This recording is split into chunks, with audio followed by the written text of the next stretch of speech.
Hi, and welcome to Room of Rock with Ted and I. Following on from our last video, the unboxing video of this here guitar, or guitar number 3 of this type of guitar, you know we had a few issues with it. And this time we decide we're going to have a go at addressing those issues and get it playing a bit better, so then we can do some sound bites and you can actually hear how the thing sounds. It would be a waste of time doing it at the moment because it isn't playing well. And it is, you know, I'm fighting it rather than working with it. So what I intend to do is I intend to have a look at the frets and try and tidy them up, to change the strings, put some decent quality strings on there, and oil the neck with some lemon oil, which will both clean it and condition it. This is something that I tend to do every other string change or whatever, just to keep the neck clean and, you know, not moist but conditioned, for want of a better word.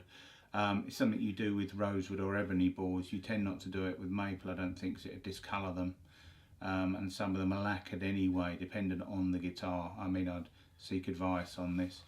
Whilst this isn't a how-to video, because there's plenty of those on YouTube and they're done by far more skilled luthiers than myself, it's really, I've watched various videos and over the years played with various guitars, and it's what I'm going to do to try and get this working. So I'll show you a little bit of a clip of that, and then you'll see some sound bites on the guitar, and hopefully we'll have something that's them playing exactly as I hoped it would, and this will be you know, become an absolute favourite of the Room of Rock. So hang around and see how we get on with that.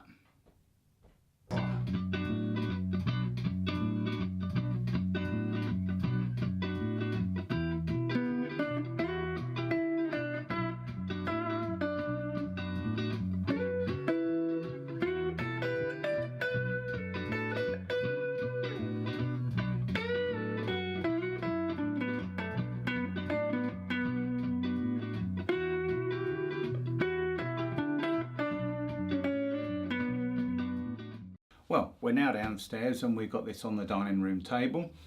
Plenty of old towels on the table to protect both the tabletop and the guitar. Obviously you don't want to damage anything and undo any hard work you put into it. It'll only spoil the job. Ted's here in an advisory capacity only. The trouble is he likes to get stuck in and help, and he gets filthy, and then we have to pop him in the washing machine.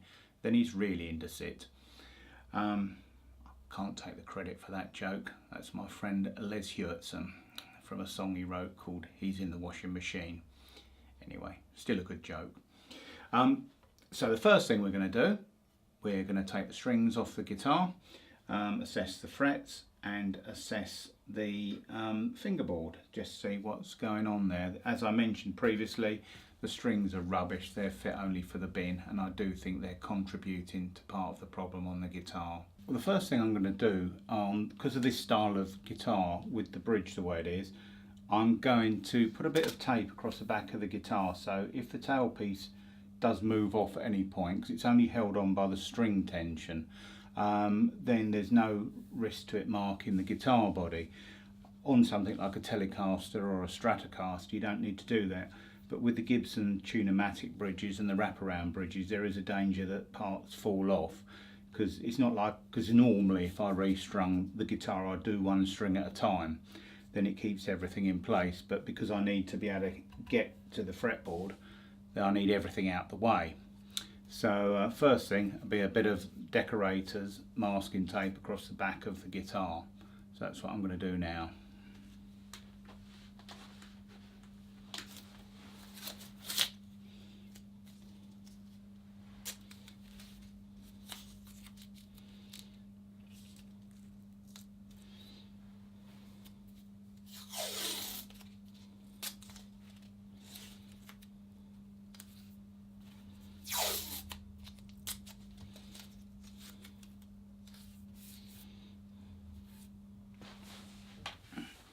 That's like a low tack masking tape, so it shouldn't, I've not pushed it down that hard, but it shouldn't damage the finish when it comes off, we hope.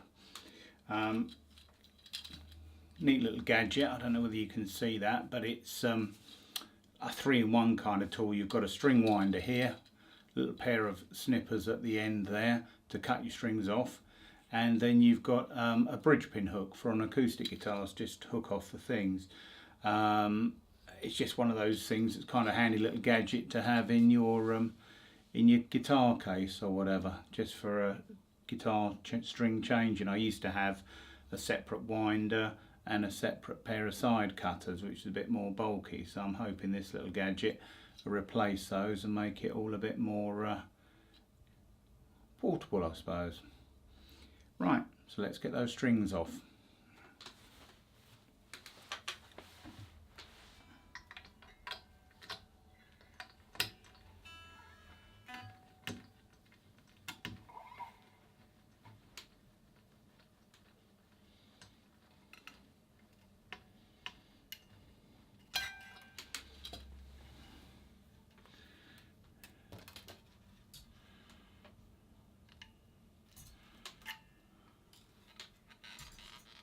So the bridge is off, the tailpiece, or the wrap over tailpiece, with all the strings, so that comes out of the way, leaving me an exposed fingerboard and frets, so I can see what's going on. Now, what I'd done previously before I did this, I went down the frets with a fret rocker. So you just put it across the frets and try and rock it, and then if you can hear, that's indicating that the middle fret is high, so that's why that's rocking. And you just go down the neck and check them, which I did previously, and that one's particularly high, and I've marked up the frets that need attention. So now I'm going to put some tape on the fingerboard to protect that, and down the edge some more of the tape I've used there. So basically what I'm going to do, I'll just show you briefly. I'm going to tear a bit off, that's it, up to the fret, you want it.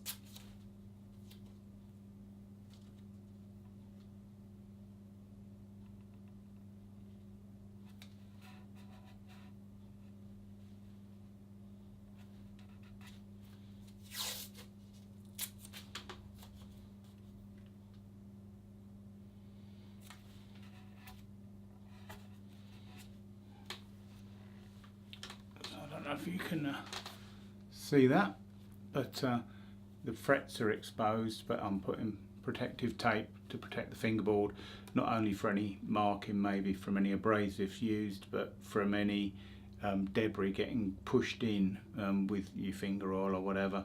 So putting mess in the board, you want to keep the board obviously clean, because this is your playing surface, so this is you know, a very important piece of the guitar. It's where you interact with it, hence the fact that this guitar plays so badly, because you know, the one place where you really interact with it, apart from your picking down here, but your real work and real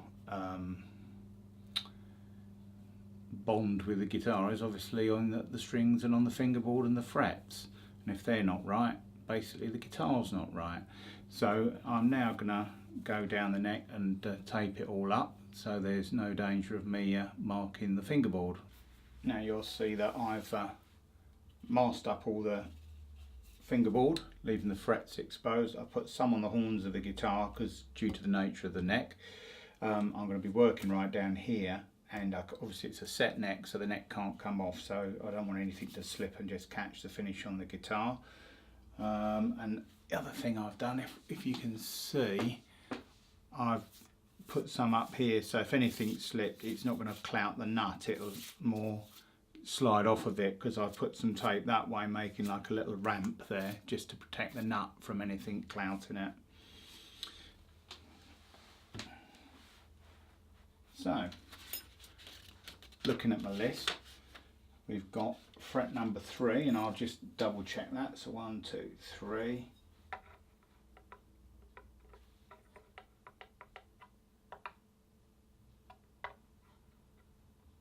Interestingly, that's only high halfway across.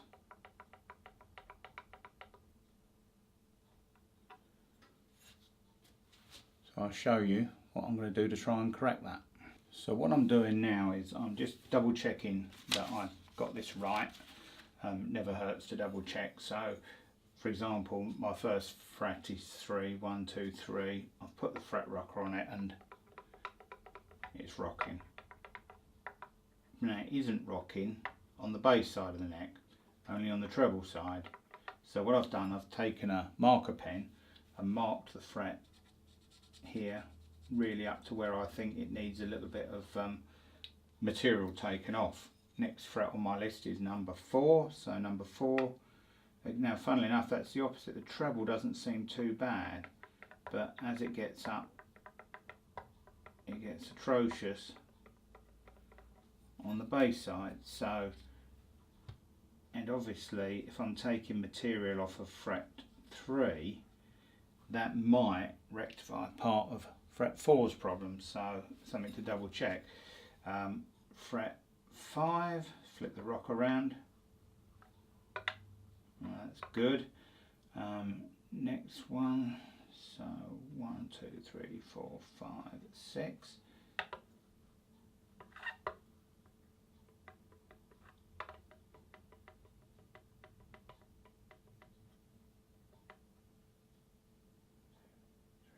Four.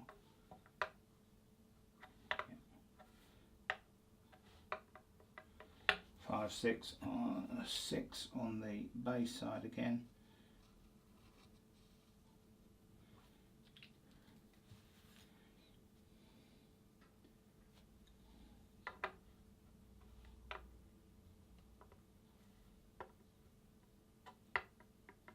Yeah, and 8 is rocking around.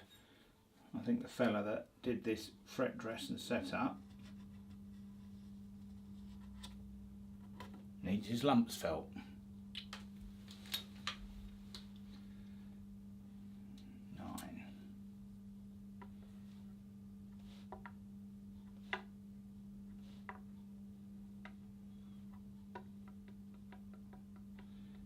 That one's just rocking a little bit on the bass side, so I'm going to just mark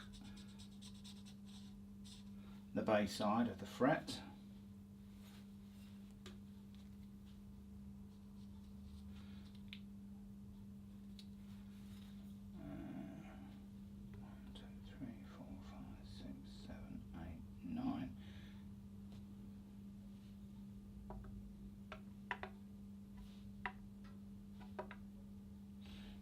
Alright,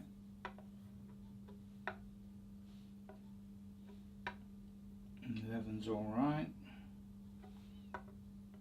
12 isn't.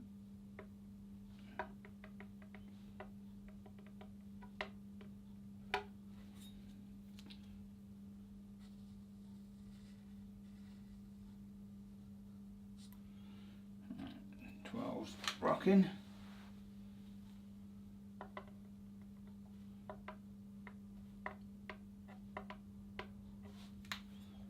Again, 13 needs some love.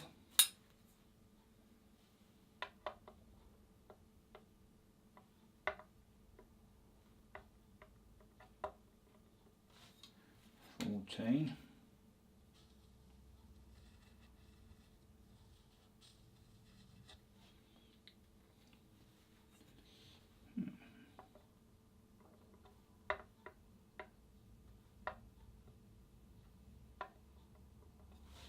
15 on the treble side.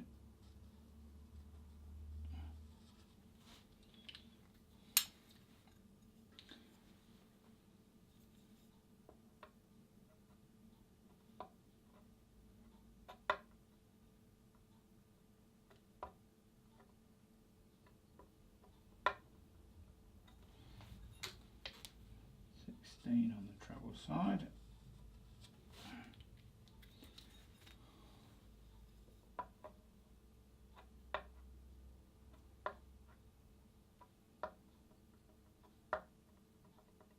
And that's, I don't know if you can hear that, but again,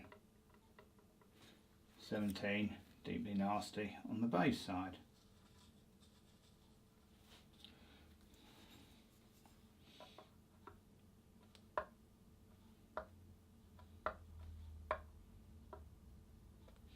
Now, according to my list, there is a little bit there. I'm going to be very careful there because obviously I'll be working above the body, so I need to be extremely careful.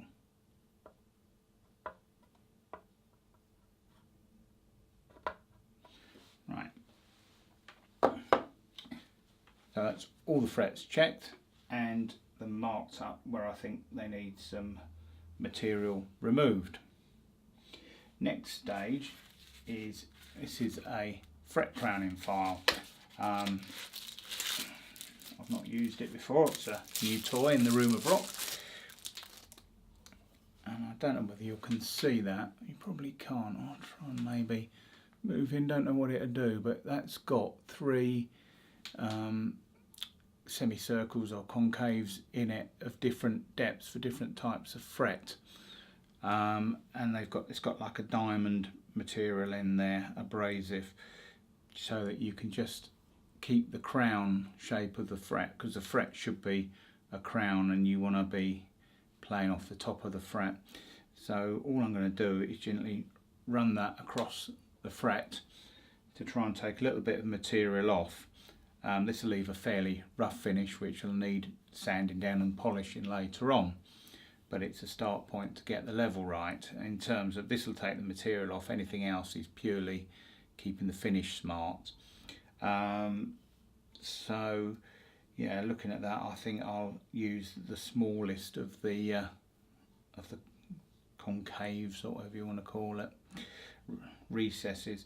One thing to be careful of is you want to try and keep it parallel to the fingerboard. You don't want to be, because you're not going to be able to see the fret when you're working on it because of the fact that the body of the file is covering it. So the danger is, if you're not careful, you'll go like that, and then you'll take too much off the edge of the fret where the file's kind of unsupported, and you could then wear down very quickly the fret on the edge and ruin it. So I've got to be honest, I've not done this before, so it's new territory for me. I'm only talking from having watched some of the many YouTube videos that I get addicted to. So here we go.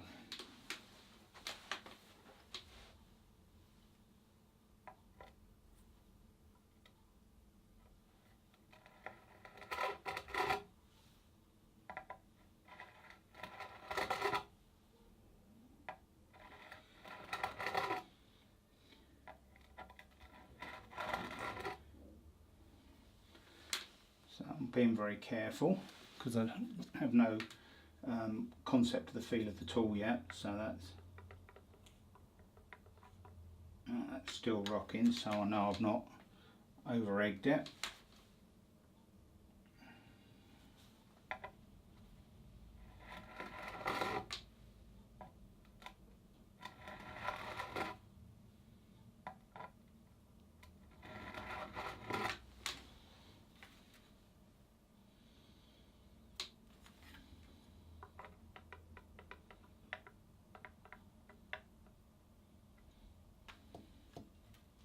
Still a little bit more to come off by the looks of it.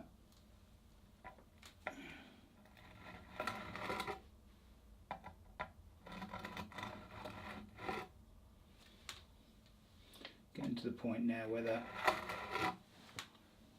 pen mark I put on there is pretty well worn off. It's still rocking.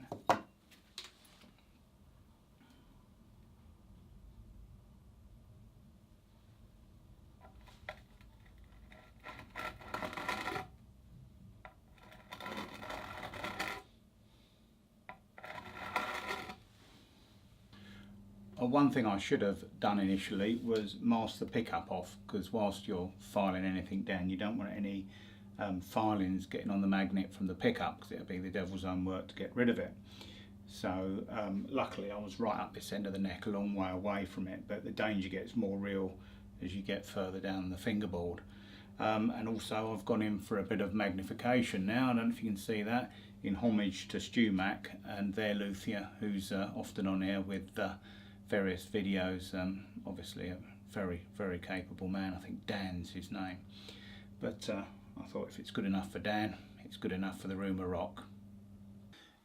Now I've been all the way down the fretboard leveling them up, and I've double checked it now so I can put the rocker anywhere and there's no rock on the frets.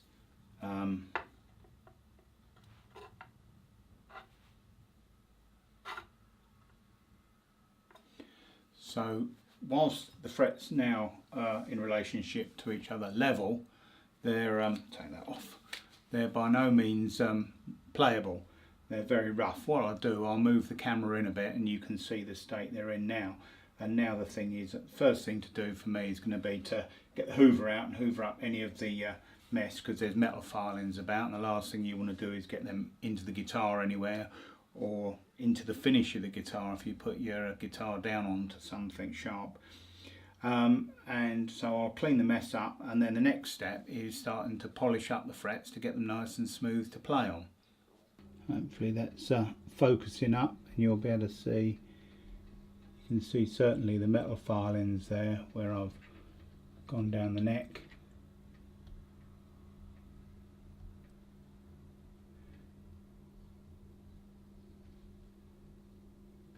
So that's the state the frets are at the moment. Level, but not very nice.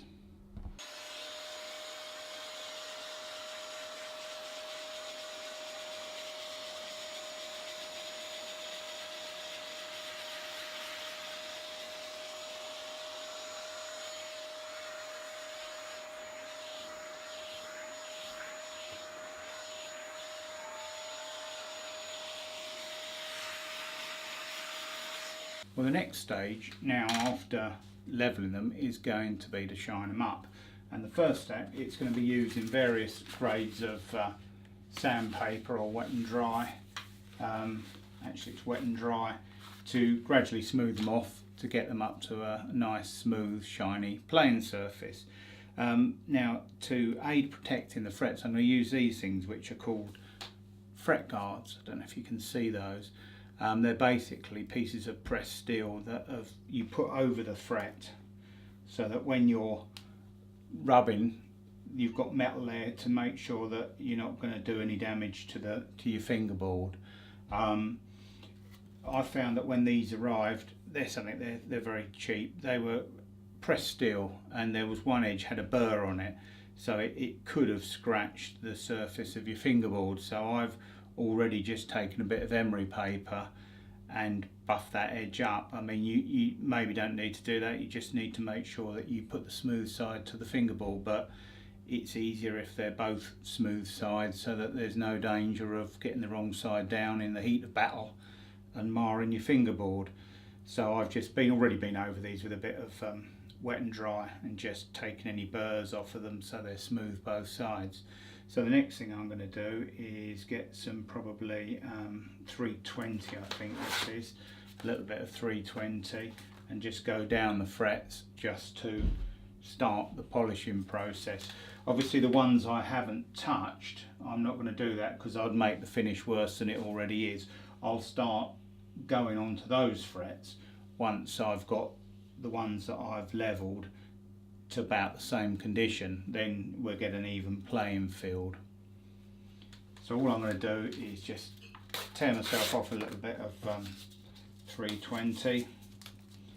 Take the fret guard, and the two sizes are obviously for when you get to the higher frets and they're closer together, there's no space, so you need a narrower thing. So just get that. Oh, actually that's one that's untouched, so that's my first of my rough ones.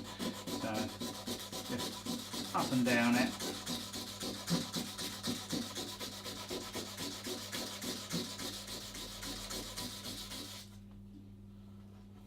Just to start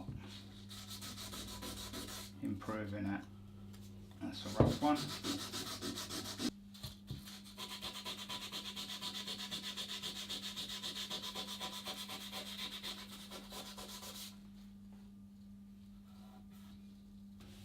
What I've done now is I've worked my way down through the various grits of wet and dry paper right down to 2500 to get them pretty smooth now.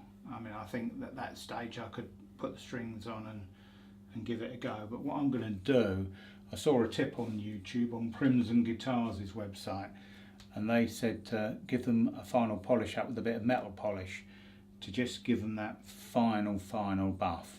So that's exactly what I'm going to do. So I'll give that a little go and see how I get on with that.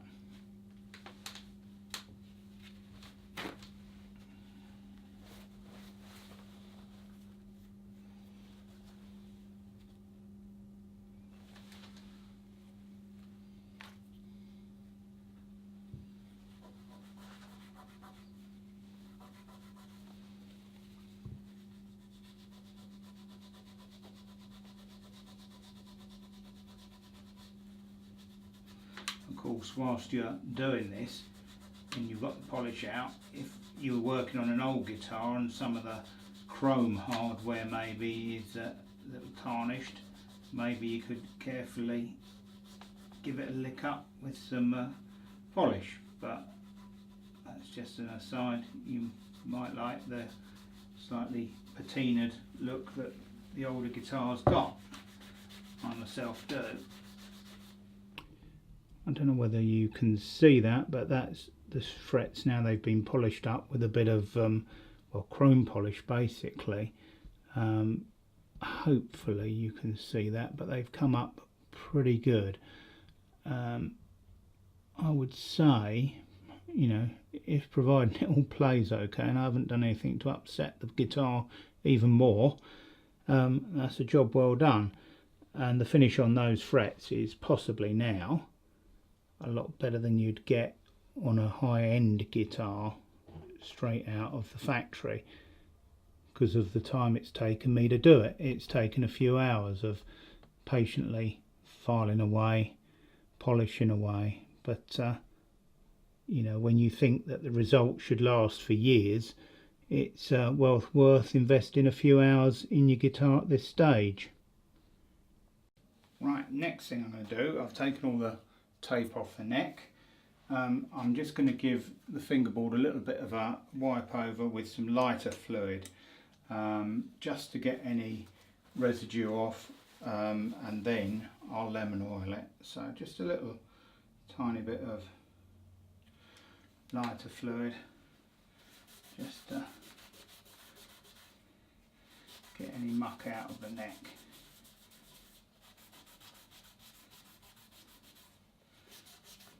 And as you can see, it's bringing out some gunk.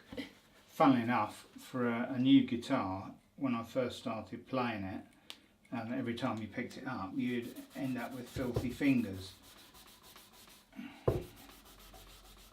It did get better, as I suppose my fingers were actually pulling the grot out of maybe the strings or any finish on the neck. But you can see it is pulling out some.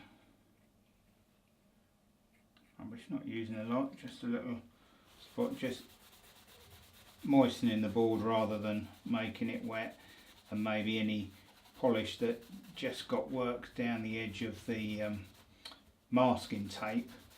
There might be a tiny little bit there, so that's coming out.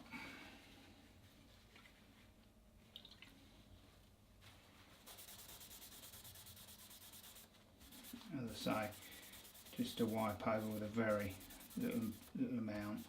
You don't want to start doing anything that might start affecting the finish or start attacking the adhesive that's holding the position markers in the fingerboard. So another piece of clean cloth, because it's pointless using an old bit of cloth that's got a load of gunk on it and putting it straight back in. You need very little of the lemon oil, and what I tend to do is just pierce the top of the foil on the bottle so that you've got a couple of tiny little holes so it only just dribbles out. So I shall pop some lemon oil on the board and see if we can give it a little buff up. So a little bit of lemon oil on the cloth there, and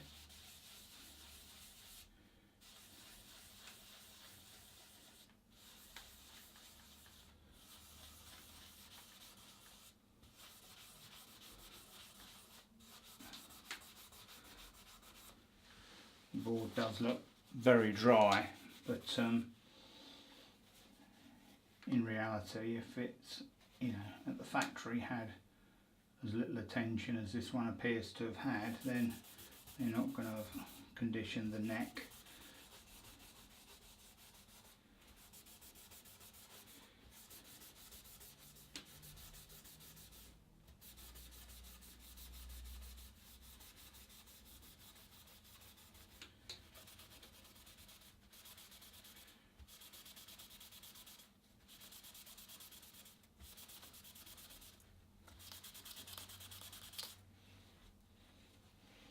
Again, you can see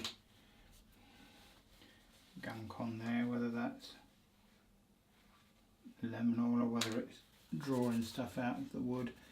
Try and get a bit on the end of the board, because that did seem particularly dry down there.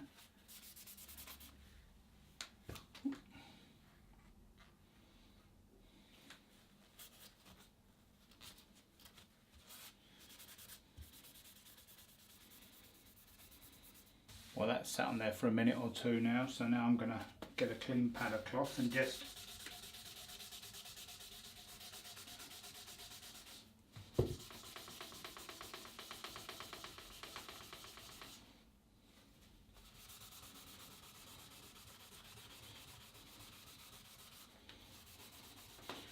one thing to note, lemon oil I think is poisonous. It's certainly something that you don't want on your hands any longer than necessary. So once you've done this, put the stuff away, seal it back up, and then bin the cloth that you've used and wash your hands thoroughly. Certainly don't be eating your sandwiches while you're using lemon oil, because I believe it's nasty stuff. One thing you might pick up on is the plastic still left on the pick guard, because I haven't bothered taking that off yet, because I thought, well, I knew I'd be doing this, so it's just another layer of protection for the guitar. And I've also left the plastic on the truss rod cover. I haven't bothered to remove that as yet. That's on the to-do list. I don't know whether you can see that now, but hopefully that's looking a little bit more more nourished and a bit more like a rosewood board should. Well, I'm going to now take the protective tape off the guitar, put the bridge back on and string it up with a new set of strings, which is all boring stuff, so I won't show any of that, but I'll come back when it's strung up and we'll see if I've cured or killed. I'm hoping I've cured after all this hard work. If I've made it worse, I'll be very, very annoyed with myself. See you in a minute. Well, after this morning's work, which you saw, we finally got the guitar in a good playable condition, and it's playing pretty well now. The fret buzzes have all gone. The only thing is going to need possibly a little bit of a tweak on the truss rod again, and maybe the bridge, maybe to drop the action slightly, hence there's no truss rod cover on at the moment, just in case I have to. And the strings, I haven't cut the strings down just in case I need to take the tension right off of them to adjust anything on the bridge, because these bridges are a lot easier to adjust with no tension on them from the springs. The way they kind of work, the tension kind of locks them up a bit, so you're fighting them to adjust them. When I put it all back together the first time and restrung it, I still had a few buzzes, and I was thinking, oh no, after all that work, don't say it's still not great. But what I realised was that where I checked the neck was dead flat to do the fret dressing and the crowning, it didn't have any relief in it. And a neck on a guitar needs to have a slight dip in it. The idea is that as the strings vibrate, they obviously move more in the middle point of the string, so the neck is usually scooped out a bit so that it allows for that without the strings coming into contact with the frets and getting muted or stopping the sustain.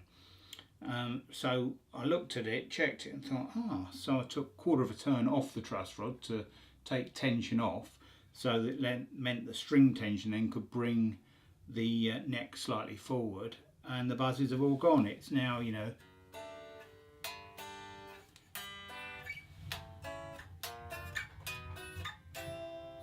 playing like a guitar should, like it kind of should have done when it first arrived. But there you go. But the silly thing is that for I know I had to put a bit of effort into it, but if the company that made the things put a quarter of that effort into them, the guitar would have been great coming out. But now I haven't been able to put it down this afternoon. My fingers are, are black from messing around with it, and they're sore. Whilst editing the video, I realised it was getting quite long. There was quite a lot of segments of me actually working on the guitar and show you how I got it into a playable condition. And rather than edit that down too heavily, so it kind of lost the flow, I thought I'll split the guitar video into two parts. So part one will be me, getting the guitar in a playable condition, which it is now. And part two will be actually you hearing some sound bites of the guitar so you can see how it sounds. And hopefully you can stick around for the second part where you actually get to hear the thing. But I just thought that if I put it all in one video, it'd just be a little bit too long to hold people's interest. I think maybe a minute's too long to hold people's interest of me rabbiting away at times. Well, that's what Ted says anyway. Anyway, hang around for part two, and we'll see you again soon in the Room of Rock with Ted and I.